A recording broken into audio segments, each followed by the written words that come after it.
로마서 12장 1절 2절 말씀 보겠습니다. 신약성경 256페이지입니다. 로마서 12장 1절 2절 우리 같이 한 목소리로 합독하겠습니다. 그러므로 형제들아 내가 하나님의 모든 자비하심으로 너희를 권하노니 너희 몸을 하나님이 기뻐하시는 거룩한 산 제물로 드리라. 이는 너희가 드릴 영적 예배니라. 너희는 이 세대를 본받지 말고 오직 마음을 새롭게 함으로 변화를 받아 하나님의 선하시고 기뻐하시고 온전하신 뜻이 무엇인지 분별하도록 하라. 아멘.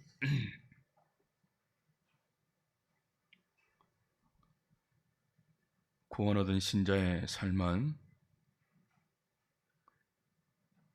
거룩한 영적 예배자의 삶입니다. 우리의 몸을 하나님이 기뻐하시는 거룩한 산 제물로 드리는 영적 예배자의 삶이죠. 일상을 하나님께 예배로 드리는 사람들, 그것을 위해서 이 세대를 본받지 말아야 할 필요를 이야기하고요. 마음을 새롭게 함으로 변화를 받으라고 하시고요. 하나님의 선하시고 기뻐하시고 온전하신 뜻이 무엇인지 분별하라고 하십니다. 하나님의 뜻을 분별하라는 말 안에는 분별해서 그 하나님의 뜻에 순종하라는 말이 포함되어 있어요. 분별만 하고 끝나면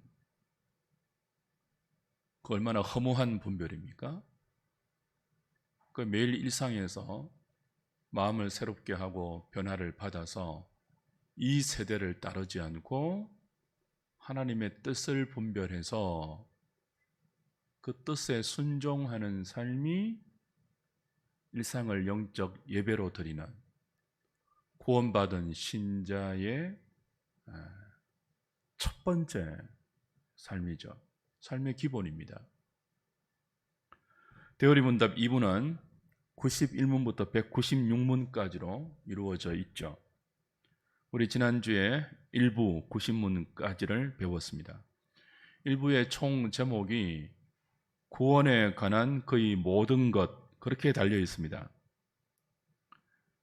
좀 더 세밀하게 따지면 우리가 믿어야 할 믿음의 내용들을 1부 90문까지 다루었죠. 신학에 관한 내용입니다. 무엇을 믿어야 하나라고 할 때 하나님을 믿어야 하죠. 그 하나님이 어떻게 존재하시냐 할 때 삼위일체로 계시고, 그 하나님이 계심을 어떻게 아냐라고 할 때 성경을 통해서만 알 수 있기 때문에 바르게, 그죠? 성경이라는 계시를 설명합니다. 그 계시의 종류로 일반 계시, 특별 계시를 이야기하고, 그 성경이 말하는 하나님이 어떤 분인가 신론을 배웠고, 그리고 그 하나님의 형상에 의해서 사랑의 대상으로 지원받은 인간이 어떤 존재인가, 인죄론, 인간론을 배웠습니다. 죄에 빠진 인간, 행위 언약을 어기고 죄에 빠진 인간에게 하나님이 은혜 언약을 발동하셔서 그 은혜 언약의 중보자로 그리스도를 보내신 기독론을 배웠습니다. 은혜 언약의 중보자로서 하나님의 독생자 그리스도가 우리를 위한 대속의 사역을 그분의 비하와 종기로, 성기로 다 이루시고 나서 택한 자 한 사람 한 사람에게 성령을 통하여 그리스도가 이루신 그 구원을 어떻게 적용하는지를 구원의 서정으로 대어리 문답 1문에서 가르쳤습니다. 근데 대어리 문답 1문에서 구원론을 다룰 때 가장 특징적인 면은 은혜 언약의 중보자가 끼친 유익, 혜택으로 풀어낸다는 거예요. 그걸 종말론까지 교회라든가 묶어서 교회를 통해서 이 그리스도가 이루신 구속을 성령께서 교회를 통해서 적용시켜 간다. 택한 자에게. 그래서 교회가 무엇인가 하는 무형교회, 유형교회 이야기가 나왔고, 교회를 통해서 중보자가 끼치신 유익을 택한 백성들이 받을 때 마지막 종말의 순간까지 유익으로 누리게 된다 하는 것들을 구신문까지 우리가 일부러 배웠습니다. 구원에 관한 거의 모든 것이에요. 제목처럼 우린 그것을 믿어요. 거기서 가르쳐준 대로 그런 하나님, 삼위일체 하나님, 그리고 우리를 구원하기 위해서 인간으로 오신 성자 예수님, 그 성자 예수님이 이루신 구원의 사역을 우리에게 적용시키는 성령 하나님, 이 삼위일체 하나님을 우리가 믿고 그분이 하신 구원의 사역과 일들을 우리가 믿어요. 그렇죠? 그렇게 삼위 하나님과 그분이 하신 구원의 일들, 그 백성들을 통치하고 있는 통치의 일들을 믿는 자들은 어떻게 살아야 하는지를 이제 91문부터 196문까지 대의문답 2부에서 하나님께서 사람에게 요구하시는 의무라는 제목으로 다루어 갑니다. 1부가 신학이라면 2부는 삶이라고 할 수 있죠. 구원받은 신자가 어떻게 살아야 하는지라고 묻고 거기에 대한 답으로 십계명을 중심으로 설명합니다. 십계명에 계시된 하나님의 요구대로 순종하며 살아야 한다. 그리고 그렇게 살 수 있도록 은혜의 방편으로 주신 말씀과 성례와 기도가 무엇인지를 설명하는 그런 내용, 그런 구조로 2부가 구성되어 있습니다. 오늘 그 중에서 서론격이죠. 2부의 서론격인 90문과 93문을 통해서 하나님께서 사람에게 요구하시는 의무가 무엇인지를 좀 살펴보겠습니다. 제가 91문 읽겠습니다. 답해 주십시오. 제 91문, 하나님께서 사람에게 요구하시는 의무는 무엇입니까?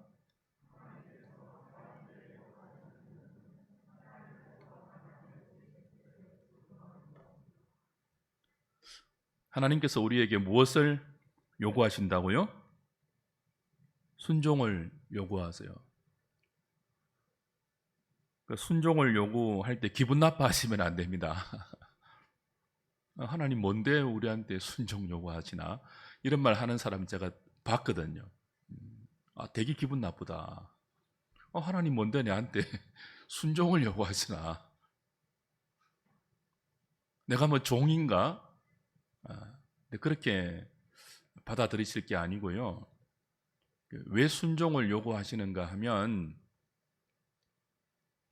우리의 행복을 위해서예요.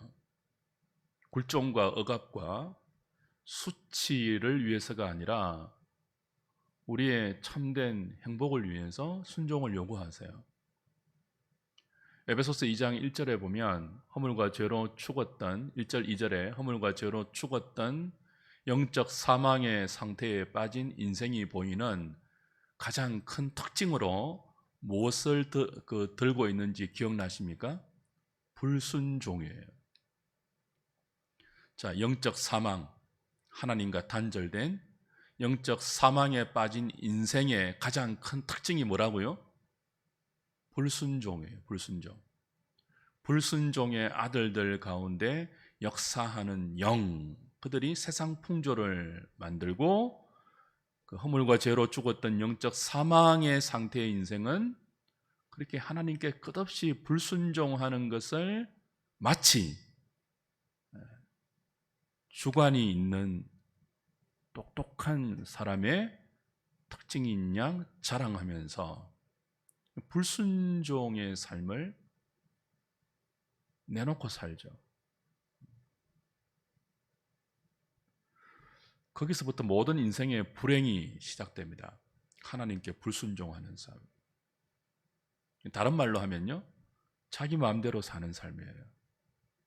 하나님의 뜻을 개의치 않고 자기 육체의 본성이 이끄는 대로, 그 욕망이 이끄는 대로 살아가는 삶을 세상은 솔직하다 그래요. 말장난에 속으시면 안 돼요. 솔직하고 정직한 것, 그게 진리는 아닙니다. 더러운 욕심에 솔직하게 사는 것이 아름다운 것입니까? 자신을 방탕에 방임하면서 사는 것이 정직한 거예요? 양심에 정직한 거예요? 그렇지 않습니다. 그 불순종의 아들들 배후에는 불순종하도록 부추기는 불순종의 시초 사탄이 있습니다. 불순종하면서 부추겨 그 사탄이 우리를 이끌고 가는 종착점이 어딜까요? 행복이 아닙니다. 불행과 비참과 공고와 다툼과 불화와 전쟁입니다. 생각해 보세요. 하나님의 뜻에 불순종하면 자기 뜻대로 사는 것 아닙니까? 자기 뜻이 통일됩니까? 두 사람만 모여도 뜻이 갈라지잖아요. 그 갈라지는 자기 뜻을 서로 고집하면 어떤 결과가 나와요? 다투고 싸우죠. 다투고 싸우는 삶에 행복이 있습니까? 성자와 패자만 있을 뿐입니다. 그래서 그 성자가 힘으로 굴복하는 힘에 눌려서 아무 반항도 못하는 상태를 우리는 팍스라고 그러죠. 힘으로 평화를 만드는 체제. 이게 세상의 평화입니다. 근데 그게 행복하지 않습니다. 불행합니다. 그래서 우리를 참된 행복으로 이끌기 위해서 하나님은 처음부터 우리에게 무엇을 요구하신다고요? 순종을 요구하십니다. 그냥 순종, 맹종이 아니라요, 하나님께서 우리에게 알려주신, 나타내주신 당신의 뜻에 순종하는 것을 원하십니다. 요구하십니다. 왜 요구하신다고요? 우리의 복을 위해서, 우리의 행복을 위해서. 해설 1번 보십시오. 하나님은 인간을 하나님의 형상으로 지으시고 언약을 통해 하나님을 사랑할 수 있으며 하나님과 영원한 생명의 교제를 나눌 수 있도록 은혜를 베풀어 주셨습니다. 우리를 하나님의 형상으로 지으신 자체가 사실 은혜이죠. 이 은혜는 우리에게 하나님을 사랑하고 섬겨야 할 도덕적 의무를 부과합니다.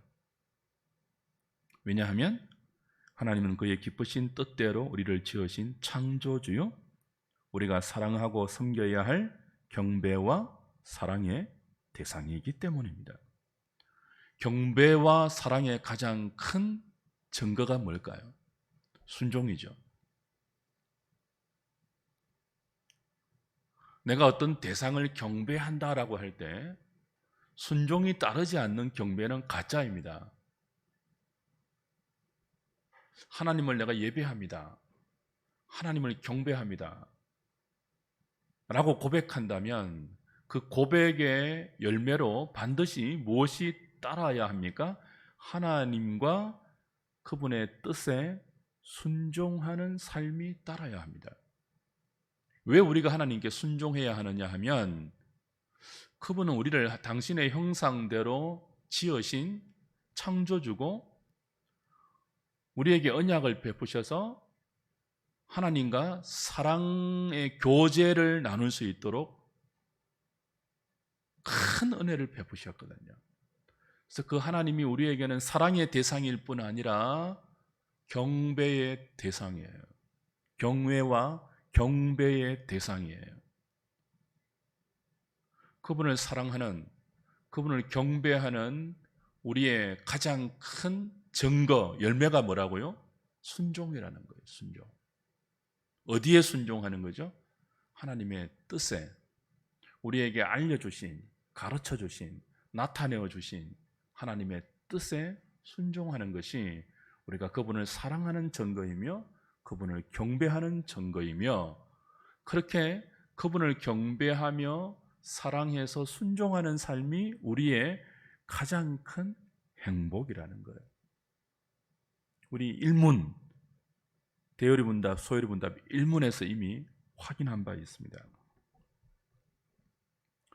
2번 해설 2번 보십시오. 같이 읽겠습니다. 시작. 하나님은 우리에게 의무만 부과하시지 않고 우리가 사랑으로 하나님께 순종할 수 있도록 당신의 뜻을 나타내 보여주셨습니다. 그러므로 우리는 하나님의 뜻을 분별해서 그 뜻에 순종해야 합니다. 무신론자와 범신론자와 인본주의자들은 사람이 하나님께 순종해야 할 의무가 없다고 말하지만, 성경은 신자의 삶에 가장 중요한 것은 다른 무엇보다 순종이라고 가르치고 있습니다.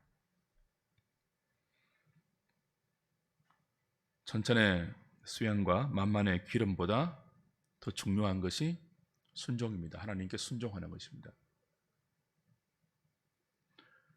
근데 하나님은 우리에게 이 순종의 의무만 부과하신 분이 아니라 순종할 수 있도록 당신의 기쁘신 뜻을 우리에게 보여주셨고 가르쳐 주셨고 계시해 주셨습니다. 그러므로 우리는 하나님의 뜻을 분별할 수 있고요, 분별해야 하며, 분별해서 우리의 뜻이 아니라 하나님의 뜻에 우리의 삶을 순종시켜야 합니다. 그것이 우리의 복입니다. 행복입니다. 무신론자, 하나님이 없다고 말하는 자들, 범신론자, 모든 것이 신이다라고 말하는 자들, 인본주의자들, 사람이 신이다, 내가 신이다 라고 말하는 사람들은 하나님께 순종해야 할 의무가 없다고 주장하죠. 그러나 성경은 그런 무신론, 범신론, 인본주의자들의 주장과 달리 인생의 가장 큰 행복은 하나님께 순종하는 삶이다, 분명히 가르치고 있습니다. 3번입니다.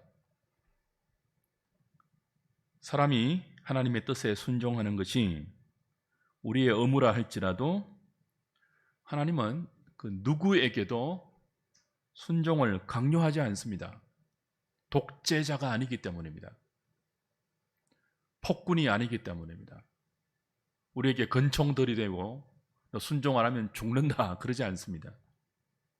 순종할 수 있도록 당신의 뜻을 우리에게 특별한 계시로 혹은 일반 계시로 충분히 알려주시지만, 우리의 순종을 기다리고 원하고 기뻐하시지만 그걸 강요하지 않습니다. 강요해서 순종을 받으면 하나님의 자존심이 너무 상해요. 그래서 끝없이 기다리시죠. 끝없이 순종을 기다리시면서 당신의 뜻을 우리에게 가르치는 분이기 때문에 우리도 그 사랑에 감복하는 것만큼 우리에게 허락된 주어진 삶을 끝없이 인내하는 것이 믿음의 특징으로 자리 잡아요. 하나님이 우리에게 오래 참으시는 사랑으로 우리를 대하시기 때문에 우리에게 그 순종의 사랑을 만들어 가시는 하나님을 믿는 우리의 신앙에도 무엇이 가장 큰 특징으로 자리 잡는다고요? 인내하는 믿음이 가장 큰 특징으로 자리 잡아요. 강요하지 않는 순종. 사랑에 근거한 자발적 순종을 하나님께서 원하고 계시기 때문에 우리에 대해서 끝없이 오래 참고 기다리시면서 사랑으로 항복하여, 맞습니다 하나님, 내가 다 해봤는데 하나님께 항복하는 것이 가장 기쁘고 가장 행복한 삶인 것을 인정합니다 하고 우리가 자발적으로 마음을, 뜻을, 목숨을, 힘을, 성품을 다하여 하나님을 사랑하고 사랑하기 때문에 그분의 뜻에 순종하기를 기다리고 계십니다. 그러나 그렇게 강요하지 않는다고 해도 우리에게도 하나님의 이 뜻에 불순종할 수 있는 권리가 있는 것은 아닙니다. 이건 내 권리예요. 당연한 내 권리예요. 그렇게 주어지지 않았습니다. 하나님의 뜻은. 강요하지 않지만 뭐예요? 그 뜻에 불순종할 마땅한 권리도 인생에게는 없어요. 우린 그런 위치에 있지 않습니다. 그러므로 강요하지 않지만 그 하나님의 뜻에 불순종하는 것은 지극한 하나님의 사랑을 모독하고 그 사랑을 하나님 앞에서 짓밟는 무서운 그리고 엄격한 사랑의 배반이며 불순종의 죄인 것을 알아야 합니다.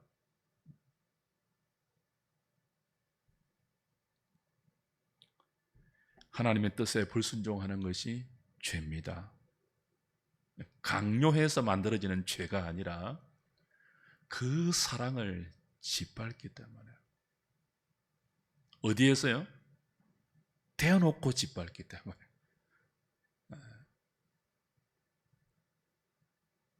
하나님 목전에서 면전에서 당신의 사랑 필요 없다고, 당신에게 순종할 의무가 나에게는 없다고,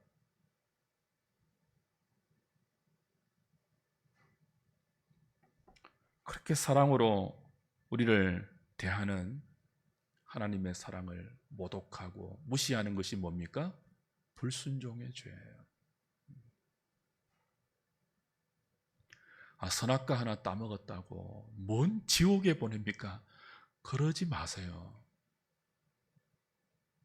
우리 자존심 조금만 상해도 내 자존심 건드린 사람 그냥 죽이고 싶어 하잖아요, 사람들이. 근데 많은 사람들이 모르는 것이 있습니다. 하나님도 자존심이 있습니다. 인격자예요, 그분은. 자존심도 없는 의지 정도가 아니에요. 인격인 분이에요. 신격이죠, 인격이 아니고. 감정과 지성과 의지가 있는 분이에요. 자존심이 있는 분이에요. 근데 사람들이 하나님의 자존심을 마음껏 짓밟아 놓고 그게 죄가 아니라고 강변한다니까요. 아니, 선악과 하나 꼴랑 따먹었다고 나를 지옥에 보냅니까? 그런다니까요. 그게 꼴랑이 아니에요, 그게.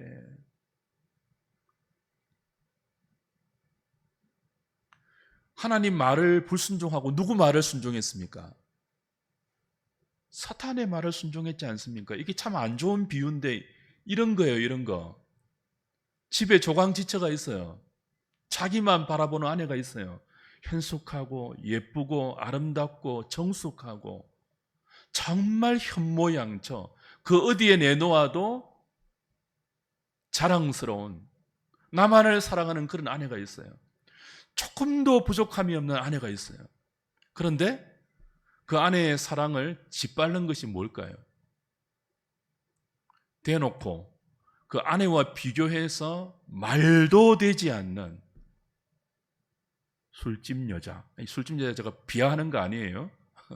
예를 들면 술집 여자. 대놓고 바람 피우는 거예요. 그게 죄가 아닙니까? 그것과 비교할 수 없는 것이 뭐예요? 하나님의 말씀을 어기고 분명한 뜻을 어기고 사탄의 말에 순종한 거예요. 근데 죄가 아니라고요? 92문 보겠습니다. 제92문, 하나님께서 사람의 순종을 위해 처음 계시하신 것은 무엇입니까? 무죄 상태에 있는 아담과 선악을 알게 하는 나무의 실과를 먹지 말라는 특별한 명령과 도덕법이었습니다. 그러니까 무조건 나한테 순종해라 그러신 것이 아니고 분명히 우리가 알 수 있는 순종의 내용을 우리에게 계시해 주시고 알려주시고 순종하라고 하신 거예요. 그 내용이 뭡니까? 특별한 명령이 있었고 일반 계시가 있었는데요. 특별한 명령은 동산에 있는 모든 나무의 실과는 먹을 수 있지만 이 선악을 알게 하는 나무의 열매는 먹지 말라는 선악과 언약이고요. 그리고 일반적으로 이 특별한 계시의 방편 없이 그냥 우리의 양심에 새겨주신 도덕법이 있죠. 이 둘을 묶어서 요리문답은 행위 언약이다, 그렇게 가르치고 있습니다. 해설 1번입니다. 하나님은 죄로 타락하기 전 무죄 상태에 있는 아담과 인간에게 선악을 알게 하는 나무의 실과는 먹지 말라는 특별한 계시의 행위 언약을 통해서 당신의 뜻을 알려주셨고, 우리의 마음과 양심에 당신의 도덕적인 뜻을 새겨 일반 계시로 나타내 보여주셨습니다. 그 계시하지 않고 알려주지 않고 순종하라 그러지 않았단 말이에요. 분명히 알려주었는데 특별한 방식으로도 알려주고 선악과 언약으로, 그죠? 그리고 일반적인 방식으로 우리의 마음속에 우리의 양심 안에 하나님의 도덕법을 새겨서 하나님이 무엇을 기뻐하시고 무엇을 싫어하시는지 무엇을 원하시는지 분명히 알게 하셨다는 거예요. 그러므로 2번입니다. 인간은 하나님께서 은혜로 주신 이 특별한 언약의 계시와 일반 계시인 도덕법에 사랑으로 순종해야 합니다. 자, 선악을 알게 하는 나무의 실과를 먹지 말라는 이 언약의 명령은 구체적인 지시와 명령이 있었고 그것을 어길 때 따라오는 벌도 있었잖아요. 그런데 그것과 달리 우리 양심에 새겨진 도덕법은 구체적인 내용이 없죠. 왜 그렇습니까?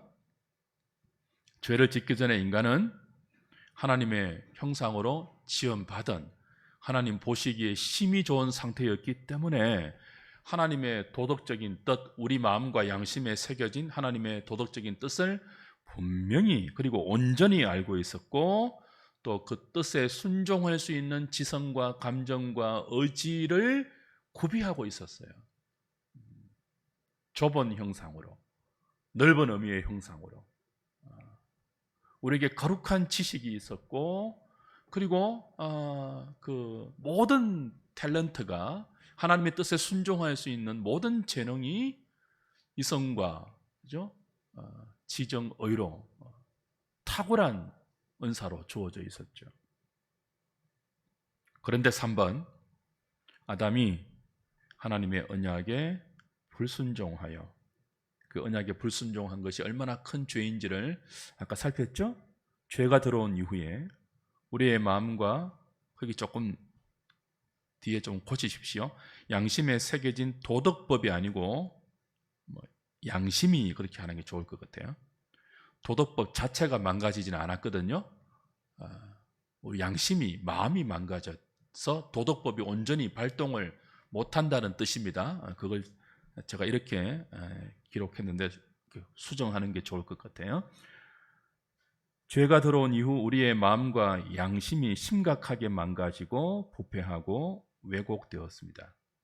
그 결과 우리는 도덕법을 지키지 못했고 오히려 뭐예요? 고의적으로 하나님의 진리를, 하나님의 도덕법을 거짓으로 바꾸어 거스르고 피조물을 조물주보다 더 섬기고 있는 죄와 사망의 종이 되어버렸죠.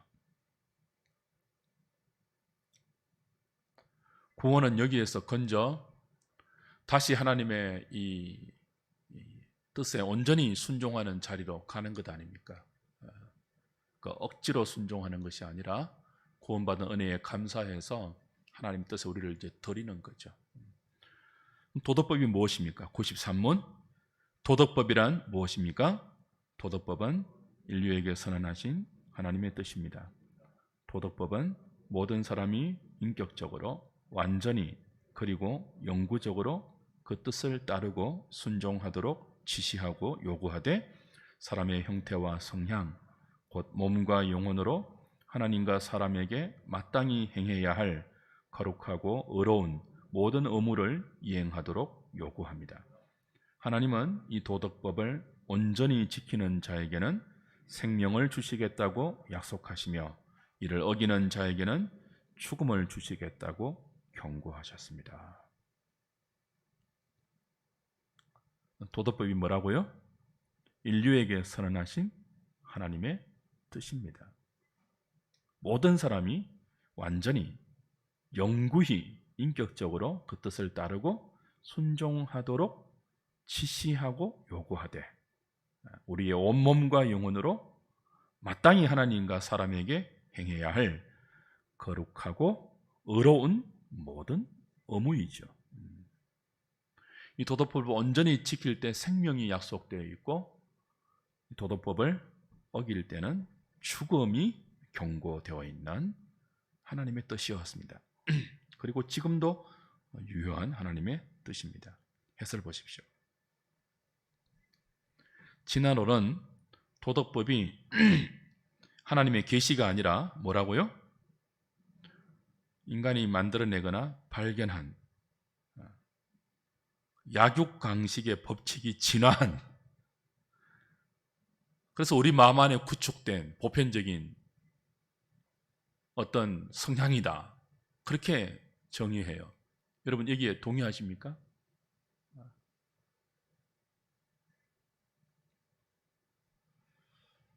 진화론이 가장 많이 주장하는 것이 약육강식입니다. 인간이 진화된 것 아닙니까? 우연히 어떤 생명의 기초물이 서로 집합해서, 그죠? 진화해서 지금 호모사피엔스를 거쳐서 이렇게 되었는데, 그 진화하는 과정에서 가장 많이 진화론자들이 주장하는 법칙이 뭐예요? 용불용설이에요. 라마르크의. 그 라마르크의 용불용성을 한마디로 말하면 뭐예요? 정글의 법칙이에요. 강한 자가 살아남는 약육강식의 법칙이에요. 강한 자가 자꾸 진화해서 지금의 인간이 되었다는 거죠. 그러니까 우리 마음에 있는 도덕과 양심도 뭐예요? 진화론자에 의하면 약육강식의 그 원리가 자꾸 진화해서 지금 인간이 가지고 있는 도덕법의 형태가 되었다는 거예요. 이게 말이 되는 논리입니까?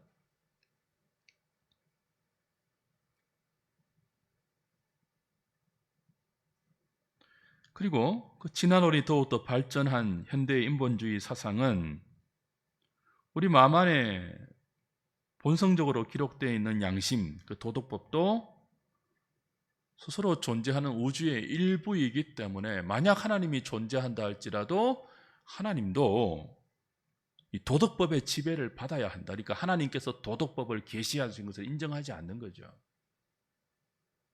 온 우주가 스스로 존재하고 그 스스로 존재하는 우주의 원리 가운데 하나가 약육강식의 원리인데, 그렇게 해서 진화하고 우리 안에 구축된 이 도덕법 안에 하나님이 계신다면 그 신적 존재조차도 이 도덕법에 종속되어야 한다. 그렇게 주장해요. 그러니까 인본주의자들에게 하나님은 발톱에 때라고 하면 조금 심하고 아무것도 아니에요. 그냥 도덕법에 종속되는 존재에 불과하죠. 자신의 잘난 이성으로 얼마든지 재단이 가능한 신.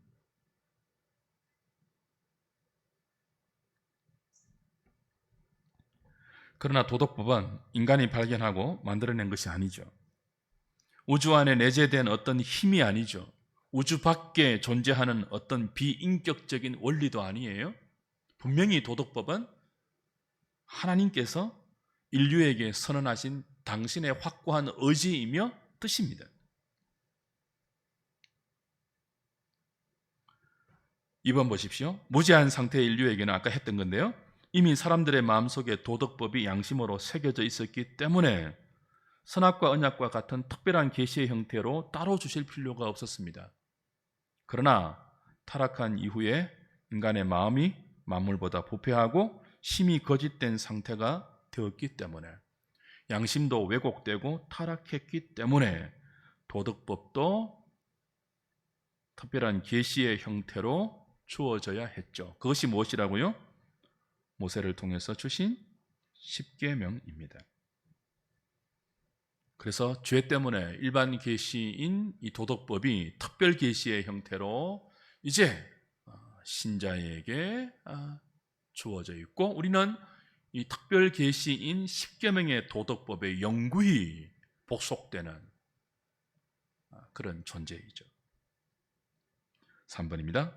모든 인류는 하나님의 피조물입니다. 그러므로 사람은 신자나 불신자나 모두 하나님의 도덕법에 순종해야 합니다. 신자는 십계명을 통해 순종해야 하고, 불신자는 일반 계시인 양심을 통해 순종해야 합니다. 그러나 이 순종은 사랑 없이 형식적으로 나타나는 피상적이고 외적인 순종이 아니라 마음과 뜻과 힘을 다하는 자발적이고 인격적인 순종이어야 합니다. 하나님의 도덕법은 완전한 순종을 요구하는데요, 하나님은 우리가 도덕법의 일부만 일시적으로 지키는 것이 아니라 완전하고 영구적으로 따르며 순종하기를 원하십니다. 십계명과 양심에 새겨주신 이 율법에는 하나님의 지혜, 지식, 거룩함과 같은 하나님의 속성이 반영되어 있으므로 의의 완전한 규범이 됩니다. 그리고 시대와 장소를 초월해서 언제 어디서나 영원한 진리입니다. 2015년 2월 달에 헌법재판소가 간통죄를 위헌적인 요소가 있다라고 해서 판결했죠. 그때부터 대한민국에서 간통은 죄가 아닙니다. 형법상 죄가 아닙니다. 처벌받지 않습니다. 민법으로는 모르겠지만 형법으로 처벌받지 않습니다. 그러나 십계명을 완전한 하나님의 진리의 법으로 받는 신자에게 대한민국 헌법재판소의 판단과 달리 여전히 간통은 우리에게 죄며 육신의 간음뿐 아니라 음욕만 품어도 간음한 것과 같다는 주님의 말씀은 변함없는 신자의 영구한 삶의 표준이며 이정표입니다. 5번입니다. 하나님은 무지한 상태의 인간에게 도덕법을 온전히 다 지키면 생명을 얻고 위반하면 죽는다는 경고의 약속을 주셨습니다. 행위 언약이죠, 이것을.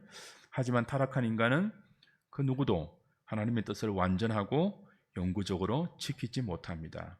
그렇다면 여전히 완전한 순종을 요구하시는 하나님의 요구는 부당한 요구 아닙니까? 라고 물을 수 있죠. 당연히 지키지도 못할 것인데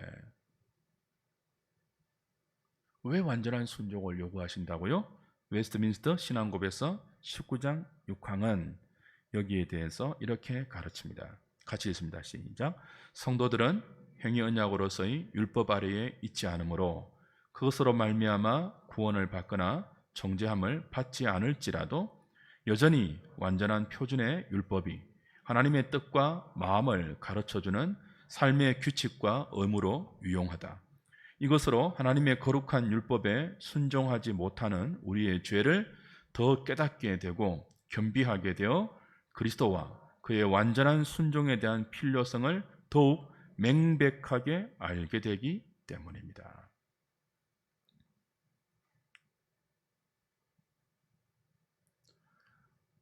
자, 하나님은 무지한 상태의 인간에게 도덕법을 온전히 다 지키면 생명을 얻고 위반하면 죽는다고 경고하지 않았습니까?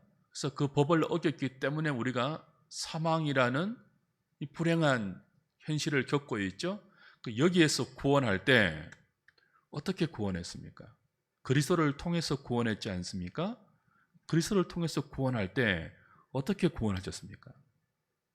행위 언약을 무시하고 무조건 은혜로 구원했습니까? 은혜 언약으로? 그 은혜 언약과 행위 언약은 동떨어진 전혀 다른 언약이에요. 그렇지 않습니다. 요리문답과 우리 모든 신앙의 고백서들과 표준 문서들은 그리스도가 우리에게 순종을 이루셔서 그 그리스도의 의가 우리에게 전가될 때 두 가지로 구분했어요. 적극적인 의와 수동적인 의입니다. 적극적인 순종과 수동적인 순종으로 구분했어요. 그리스도가 순종을 통해서 우리에게 구원을 이루셨거든요. 첫째 아담이 불순종해서 하나님의 행위 언약을 깨뜨렸잖아요. 그 둘째 아담으로 오신 그리스도는요, 순종으로 행위 언약의 행위 언약을 지켜서 우리의 구원을 이루어 내셨고, 당신이 이루신 구원의 의를 우리에게 뭐 했다고요? 전가시켜 주셨잖아요. 믿음으로. 그러니까 예수님이 이루신 구원은 순종의 구원인데, 소극적인 순종은 뭐예요?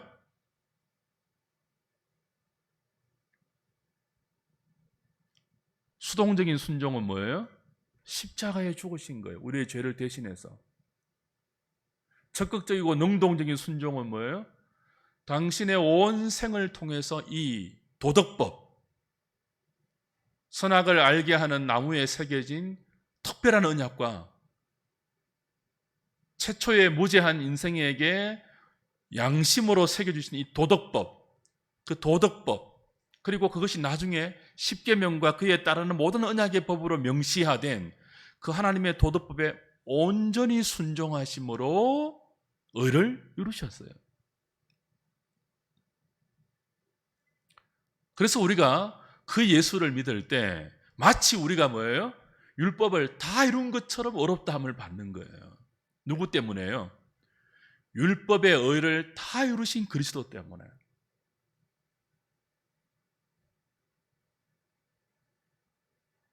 그리고 그 예수를 믿는 신자에게 이제 삶이 요구되는데, 하나님의 도덕법에 순종하는 삶이 요구되죠. 여전히 뭐예요? 불완전한 죄성이 있고, 그 완전한 도덕법의 표준인 하나님의 이 도덕법에 도달하지 못하는, 완전히 순종하지 못하는 우리의 연약함과 죄성이 있음에도 불구하고 마음을 다하고 뜻을 다하여 하나님을 사랑하고 이웃을 내 몸처럼 사랑하라는 이 완전한 표준이 우리에게 여전히 요구되는 것은, 이 표준이 살아있어야 구원받은 신자임에도 불구하고 우리가 죄인임을 알게 돼요. 의인인데 동시에 뭐예요? 죄인임을 알게 돼요. 이 도덕법의 표준이 약화되면요, 사람이 건방져집니다. 바리새인이 됩니다. 바리새인이 뭐예요? 이 완전한 하나님의 도덕법의 표준을 613가지로 제한시킨 거예요. 하라 몇 개, 하지 마라 몇 개. 그 613가지로 딱 제한시켜 놓고 그거 지킬 수 있거든요. 지킨 자신을 어렵다고 여기고, 그죠? 하나님과 사람 앞에 자신을 치장하고 자랑한 거예요. 도덕법의 완전한, 온전한 순종, 온전한 이행을, 그 표준을 살려놓지 않으면 다 자기 자랑으로 가죠. 그래서 살려놓는 것이 중요해요. 살려놓고 그렇게 살려고 기도하고 애쓸 때 그 표준에 도달하지 못하는 우리의 죄성과 한계를 고백하고 깨달으면서 누구를 더 의지하게 되죠? 그리스도를, 중보자이신 그리스도를 더 의지하게 되고 성령의 능력을 더 사모하게 되는, 그러면서 순종해도 내가 아니요, 그리스도가 하신 것입니다. 이건 내가 한 것이 아니고 내 안에 살아계신 하나님의 아들을 믿는 믿음 안에서 이루어진 것입니다 라고 모든 찬양과 공로를 그리스도에게 돌려드리게 되죠.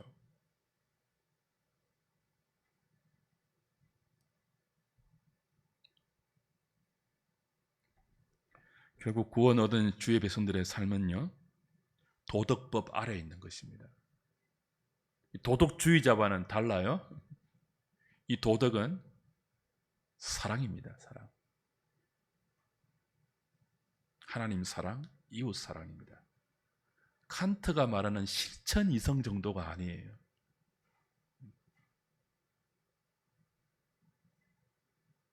밤하늘에 반짝이는 별처럼 우리 마음 안에 반짝이는 도덕률 정도가 아니에요. 완전한 하나님 사랑, 완전한 이웃 사랑, 그 법 아래 신자의 삶은 존재합니다. 그래야지만 우리가 뭐예요? 매 순간 그리스도를 찾아요.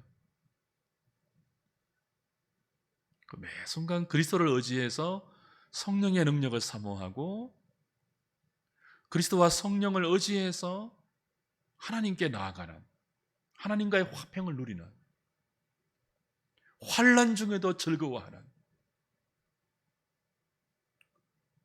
그런 존재가 되는 거죠. 도덕법을 죽여놓아 버리면요, 율법 폐기론자가 되고 방종주의자가 되면요, 신앙의 이름으로 자기 마음대로 살아요. 하나님의 주권을 이야기하면 뭐합니까? 하이퍼 칼비니스트가 그러거든요. 하나님의 예정, 하나님의 주권 이야기하면서 이 도덕법 아래에 있어야 하는 순종의 존재인 인간의 이 사랑에 대한 욕구를 다 죄로 몰아붙이면서 자기들은 어떻게 사는 줄 아십니까? 너무 방종하게 살아요. 죄를 드러내는 것이 당연하다 하면서. 그 하이퍼 칼비니스트의 대표적인 두 인물이 이건호, 실명 밝힙니다. 돌아가신 김성수, 두 사람이에요.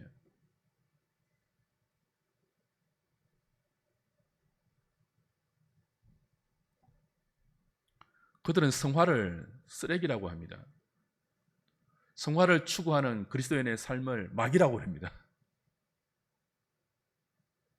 정말 그렇습니까?